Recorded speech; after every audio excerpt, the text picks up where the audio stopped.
नाज़रीन मोहतरम, सोचिए अगर आपके सामने एक ऐसा सांप आ जाए जो सिर्फ एक डस में किसी भी इंसान को मौत के मुंह में ले जाए, तो आपका रद्द अमल क्या होगा? शायद आप भागेंगे, चीखेंगे या कांप जाएंगे। लेकिन थाईलैंड के कुछ लोग ऐसे भी हैं जो इस जहरीले कातिल सांप को न सिर्फ अपने घर में रखते हैं बल्कि इनके साथ खेलते भी हैं। जी हाँ, हम बात कर रहे हैं दुनिया के सबसे खतरनाक और जहरीले सांप किंग कोबरा की। आज की वीडियो में हम आपको लेकर चलेंगे थाईलैंड के उन देहातों में जहां ये जानलेवा सांप एक पालतू जानवर बन चुका है। देखिए कैसे लोग अपनी जान को खतरे में डालकर सांपों से दोस्ती करते हैं और उनके साथ खेलते हैं और उन्हें चूमते हैं, और यहाँ तक कि अपने बच्चों को भी इस जहरीले खतरनाक सांप के साथ बैठने देते हैं। वीडियो को शुरू करने से पहले आपसे गुजारिश है कि हमारी वीडियो को आखिर तक जरूर देखिएगा। नाज़रीन, किंग कोबरा दुनिया का सबसे लंबा जहरीला सांप है जो लंबाई में 18 फुट तक पहुंच सकता है, और इसका जहर एक वक्त में हाथी जैसे बड़े जानवर को भी मार सकता है। इसका सिर्फ एक डस इंसान को 30 मिनट के अंदर अंदर मौत के घाट उतार सकता है। लेकिन थाईलैंड के शुमाल मशरकी इलाकों, खास तौर पर खुनकेन, सोरीन और नाखून राचासीमा जैसे गांव में इस कातिल सांप को दोस्त बनाया जाता है। यहाँ के मुकामी लोग किंग कोबरा के साथ सांप रक्स, जिसको स्नेक बॉक्सिंग भी कहा जाता है, जिसे मुकामी जुबान में रैम नुगू कहा जाता है, ये एक किस्म की रिवायती परफॉर्मेंस है जिसमें इंसान और सांप एक दूसरे के खिलाफ मैदान में आते हैं जैसे कि कोई करतब हो रहा हो। ये परफॉर्मेंस देखने वाले सयाह दंग रह जाते हैं, और जब वो देखते हैं कि एक शख्स जहरीले किंग कोबरा के साथ मुकाबला कर रहा है, ना कोई हिफाजती लिबास और ना शीशा न जाल, बस एक खतरनाक जहरीला लंबा चौड़ा सांप और एक इंसान आमने सामने। ये सवाल सबके जहन में आता है कि आखिर ये लोग इतने खतरनाक सांपों के साथ कैसे रह लेते हैं? तो इसका जवाब उनके सब्र, मश्क और सदियों पुरानी रवायात में छुपा है।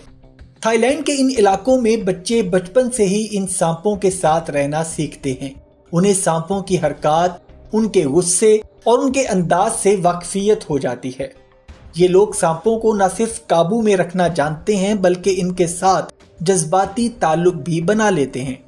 थाईलैंड में बाज़ इलाकों में सांपों को पालने की इजाज़त है, और ख़ास तौर पर अगर ये मुकामी रवायत या सकाफत का हिस्सा हो।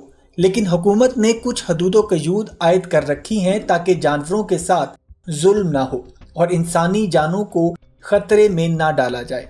लेकिन देहाती लोग अक्सर इन कवानीन को नज़रअंदाज करते हैं, और बाज़ औक़ात ये दोस्ती महंगी भी पड़ जाती है।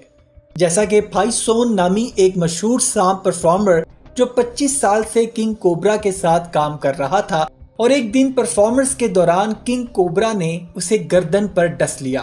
तमाशाइयों ने समझा कि ये भी एक करतब ही है, लेकिन चंद मिनट के बाद वो जमीन पर गिर पड़ा और अस्पताल पहुंचने से पहले ही उसकी मौत वाक़ई हो गई। ये वाक़या एक बहुत बड़ा सबक था, लेकिन इसके बावजूद सांपों के साथ खेलने वाले बाज ना आए। नाज़रीन, सवाल ये है कि आखिर ये लोग ऐसा क्यों करते हैं? जानते बूझते कि एक मामूली सी गलती उनकी जान ले सकती है, फिर भी वो खतरा मोल क्यों लेते हैं? तो इसका जवाब है कि इन इलाकों में सांपों को मुकद्दस माना जाता है, और बुद्ध मत के मुताबिक सांपों को रूहानी मखलूक समझा जाता है, और बाज लोग इनसे बरकत हासिल करने की भी कोशिश करते हैं। इसके साथ साथ सांप शो, जिसको स्नेक बॉक्सिंग भी कहा जाता है, से हासिल होने वाली आमदन इन देहातियों का वाहिद जरिया मुआश है। सयाहों से हासिल होने वाली आमदनी इनका खानदान चलाती है, और इसके साथ साथ कुछ लोग इसे अपना फन, हुनर और जज्बा समझते हैं, और उनके लिए सांप दुश्मन नहीं बल्कि उनका एक दोस्त, साथी और हमराज है। नाज़रीन, ये सब कुछ सुनकर आप सोच रहे होंगे कि क्या ये इंसानों की हिम्मत है या दीवानगी? एक ऐसा सांप जो पल में जिंदगी छीन सकता है, उसके साथ खेलना क्या ये अक्लमंदी है या हमाकत? बाज़ माहिरीन का कहना है कि ये खतरनाक रवायत इंसानों की जान के लिए सबसे बड़ा खतरा है और इसे बंद होना चाहिए, लेकिन दूसरे लोग इसे सकाफत और फन का हिस्सा भी मानते हैं। جسے مٹنے نہیں دینا چاہیے۔ ناظرین، آپ کا اس بارے میں کیا خیال ہے؟ ہمیں کمنٹ سیکشن میں ضرور آگاہ کیجیے گا۔ اپنا اور اپنے گھر والوں کا بہت سا خیال رکھیے گا۔ اللہ حافظ۔